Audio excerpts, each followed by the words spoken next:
In the heart of America's bustling suburbs, where life seemed idyllic and trust ran high, a sinister shadow loomed. A story of deception, death, and despair unfolded, leaving a community shattered and a mystery unsolved. This is the unsettling tale of the town that was poisoned. It all started in the seemingly tranquil neighborhood of Elk Grove Village. Young Mary Kellerman, a bright and cheerful 12-year-old girl, was stricken with what appeared to be a common cold. As any caring parents would, Mary's parents reached for a bottle of Tylenol, a trusted brand that had become a household staple. They gave Mary a capsule, hoping it would alleviate her discomfort. But little did they know that this simple action would plunge them into a nightmare from which they would never awaken. Hours after taking the Tylenol, Mary suddenly collapsed. Rushed to the hospital, she was pronounced dead. The news of Mary's untimely demise sent shockwaves through the close-knit community. The residents of Elk Grove Village struggled to comprehend the loss of such an innocent life.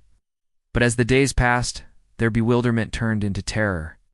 In the following days, a series of similar tragedies struck, each death more perplexing than the last.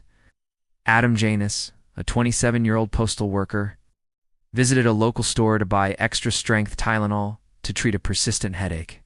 After taking 2 capsules, he collapsed and was pronounced dead. Grief-stricken, his brother Stanley and sister-in-law Teresa, who were visiting from out of town, decided to take Tylenol from the same bottle. Tragically, both of them also fell ill and passed away. As the death toll rose, so did the suspicions. Authorities were baffled. The victims, Mary Kellerman, Adam Stanley, and Teresa Janus, were unrelated and seemingly healthy individuals. Their only common link was the Tylenol capsules. The investigation took a chilling turn when Mary McFarland, a 31-year-old mother and store clerk from Elmhurst, died after taking Tylenol. The authorities were now dealing with a terrifying possibility. Tainted Tylenol capsules were causing these deaths. The case sent shockwaves across the nation. Fearful consumers began discarding their Tylenol bottles, leading to massive recalls. Then came the additional deaths of Paula Prince, a 35-year-old flight attendant, and Mary Reiner, a young mother. The total death count stood at 7, with all victims dying after ingesting capsules laced with deadly potassium cyanide. But here's the most perplexing part of the case.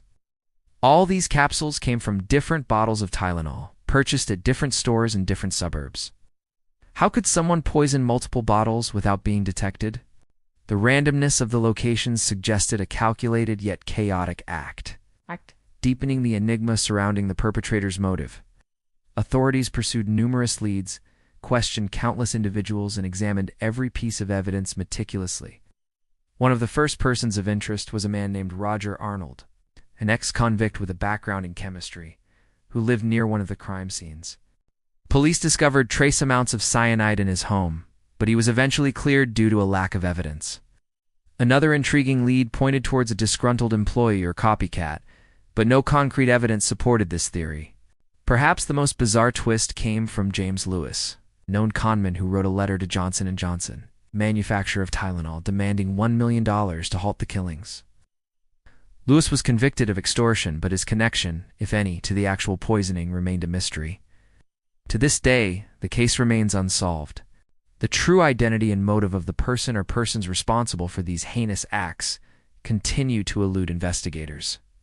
Did a lone psychopath strike seemingly at random, or was there a more sinister motive behind the poisoner's actions? The impact of the Tylenol murders extended far beyond the immediate victims and their families. It shook the nation, forcing consumers to confront the unsettling possibility that everyday products could be compromised.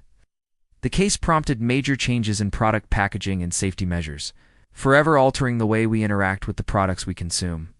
As we remember the 7 lives lost, Mary Kellerman, Adam Janus, Stanley Janus, Teresa Janus, Mary McFarland, Paula Prince, and Mary Reiner. May their stories serve as a reminder of the fragility of life and the relentless pursuit of justice. The Tylenol murders remain a haunting chapter in criminal history, a grim reminder that sometimes the most trusted products can conceal the darkest secrets. Thank you for watching this episode. If you have information about the case, please contact the Chicago Police Department. Your help could bring closure to these families.